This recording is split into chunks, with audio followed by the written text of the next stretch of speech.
So I want you to imagine with me for a moment that you're a Major League Baseball player. It's your turn to bat. You walk out of the dugout and look up at a stadium filled with fans cheering you on. You take your stance at the plate. The pitcher winds up and throws the first pitch. Strike one. You take a step back, shrug it off, regain your composure, and step back up to the plate. The pitcher throws. You swing and miss. Strike two. Taking a step back, you think to yourself, what's my problem? I know how to do this. With a deep breath, you tell yourself, I've got this, and step back up to the plate. You look the pitcher in the eyes with determination. You won't be beat. The pitcher winds up and throws. You swing and miss. Strike three. You're out. You start walking back to the dugout. Only you aren't a major leaguer. You're a 10-year-old boy. With your head down, you look up slightly to see your mom in the stands. She says under her breath, you'll get them next time. Then you see your dad at the fence yelling, what were you doing? I told you to get on plane. You keep swinging down. How many times do you have to go over this? With your head down, you walk into the dugout and sit down on the bench, thinking to yourself, I'll never make it to the big leagues. I don't know why I thought I would. SportStrength exists for that child. Research shows there is a direct correlation between a guardian's encouragement and a child's self-esteem. Low self-esteem damages confidence, thereby affecting the athlete's performance. It's no wonder that 70% of athletes quit sports by age 13. But more important than sports, quitting can affect their entire life.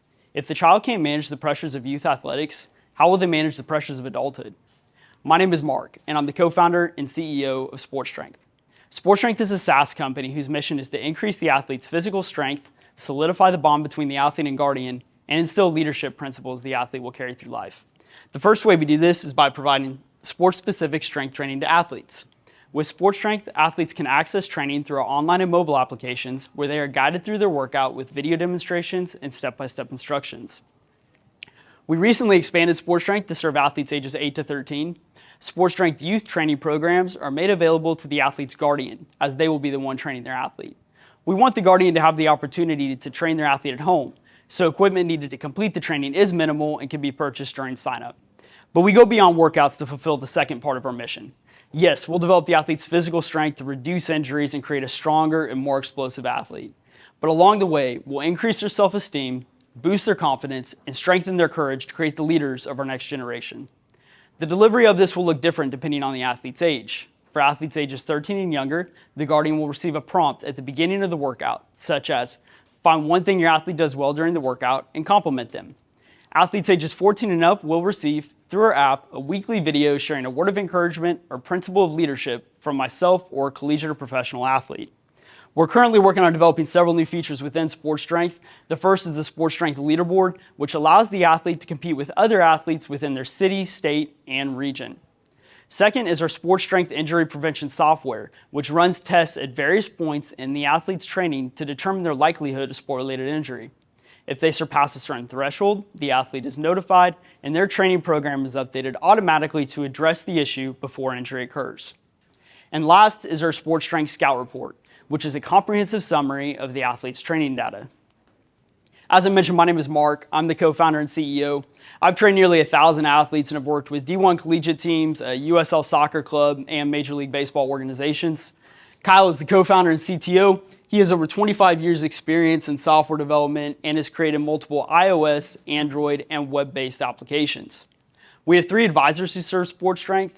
Casey is an entrepreneur herself and is a CPA who was previously partner and COO to one of the largest public accounting firms in Oklahoma. Sam was previously at a venture capital firm and now runs the operations for a pharmaceutical startup. And Toby is the director of graduate programs at the University of Tulsa and is an entrepreneur himself with a business strategy company. There are over 33 million athletes in the US. Given our current price of $4.99 a month, our market size is over $2 billion. Our goal is 5% of the market, which would place us at $100 million annually. As we continue to add features to our platform, we intend to increase that price to $9.99, bringing annual revenue to $200 million. Our entry to the market starts with targeting the guardians of young athletes. As the company becomes profitable, we will expand our reach and onboard medical personnel and software engineers to assist in building our leaderboard, injury prevention software, and scout reports. And I believe once we bring these features to market, we will have no problem hitting our 5% target. My ask is $750,000. Funding will provide Kyle and I with compensation, allow us to hire a marketing associate, contract a software engineer, cover administrative overhead, and fund marketing and sponsorship expenses. Based on our financial models, this would be the only round of funding necessary, as we need less than 0.04% of our market to become profitable. But we believe winning isn't about outperforming your teammates. It's about outperforming yourself. SportStrength aims to shift the focus from comparison to personal progress. While our strength training will increase sports performance and instill determination, our leadership principles will develop the athlete's character. This unique combination will lay the foundation for tomorrow's leaders to be driven while operating with integrity, something we desperately need in this next generation. We want athletes to sport strength in athletics, but just as much, we want athletes to set an example by sporting strength in life. Thank you for your time.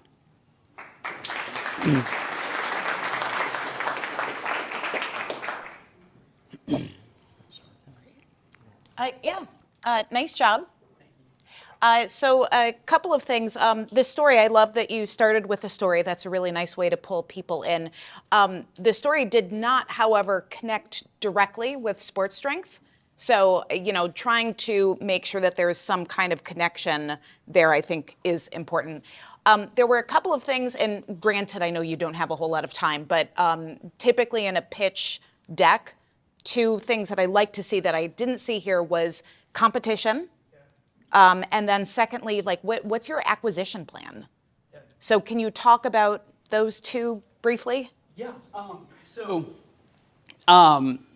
The acquisition plan is our entry to the market. I assume that's what we're referring to, which is targeting guardians first. So right now, everybody targets athletes. Everybody wants athletes. I mean, every product that works in athletics, they want to get the athlete. They want the pro athlete, the college athlete. Well, no one's targeting the parents, which pay for everything. So we were like, okay, well, let's target them. And then further, no one was targeting young athletes, ages 8 to 13. So I was like, okay, well, let's get them, since we can't afford to compete in the ad space of the athlete realm, I guess is what you could call it. Let's target the guardians and the young athletes, and then we'll own that generation of tomorrow without having to pay to compete in that space. So, okay. And then what about competition? Well, there's no one really targeting the younger demographic at all, 8 to 13-year-olds, and no one is building a company specifically towards parents. And so that's what we're trying to do, is we're trying to help kind of increase that bond and solidify that bond between the athlete and the athlete and guardian. And so that's how we do that. Mark, nice pitch. Did a nice job. I agree. The intro, the story definitely, I think, probably hooked everybody in the room. We were all waiting to find out what that third pitch was going to be. Couple things. So just to echo what Kat said, the competition is one of the things I would have liked to have seen. There are a ton of sports apps out there. If you do a quick search, you'll get hundreds of them, and it's dominated by platforms like Beachbody and that type of thing. That being said, I think you just clearly laid out your differentiation. You didn't necessarily lay that out in the pitch, but the 13-year-old or that age group, as well as targeting the guardians, just reiterate that more in your pitch. The other thing that I would like to have seen is traction. So where are you? Is the app done? Are you making money? What's your current runway? What's your current burn rate? That would be good. You have a response to that, I think. Well, if you want me to. Yeah. So, I mean, we spent the first year targeting coaches. I went to a coaches conference. I had 36 coaches sign up to learn more. I thought our entry to the market would be coaches at that point. I was like, okay, well, let's get 100 coaches on the platform, get their logos on the site, a few thousand athletes in the system, and grow organically. And so I spent the next year really creating a better user experience for the coach, and we took it to market and it just didn't work. And so then I realized through that, I was like, oh wait, we have this whole market here that nobody's targeting. We can have the best product in that market. And so then we just pivoted 2 months ago. And so it's really pretty new for us. So we had 8 teams. I still have two or three junior college teams on our platform, and a few high school teams as well.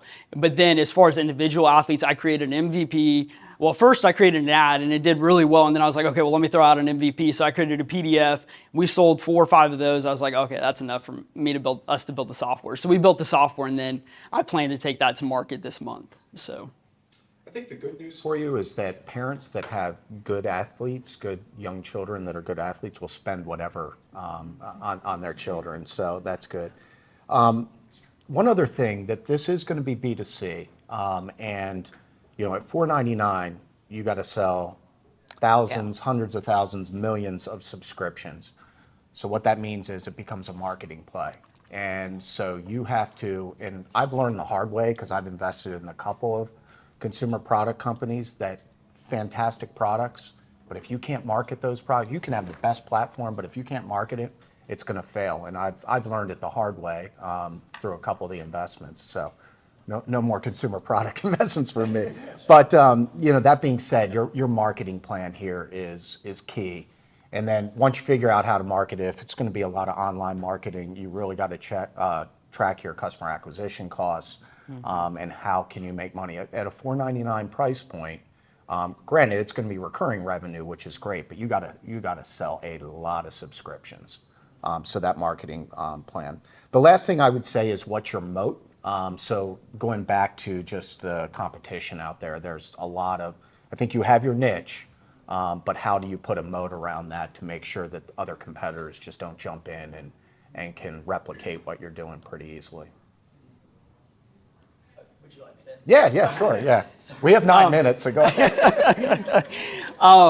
I mean, I think it's really going to be reaching out to the college and pro athletes I know, really getting them to help me out with bringing this to market. I think that if I can get all of them to assist me with it, then I'll be able to kind of establish ourselves in that market space. And then we have, a good social media following. We were averaging millions of views a week, and we had Wilson Football and Golf Magazine post about us. And so, we had some good traction there. I think I just need to continue plugging into that, which is part of the ask, is the marketing associate, because I need someone to do that full time because I don't have enough time to connect with everybody on that space. Okay. Do you have anything else?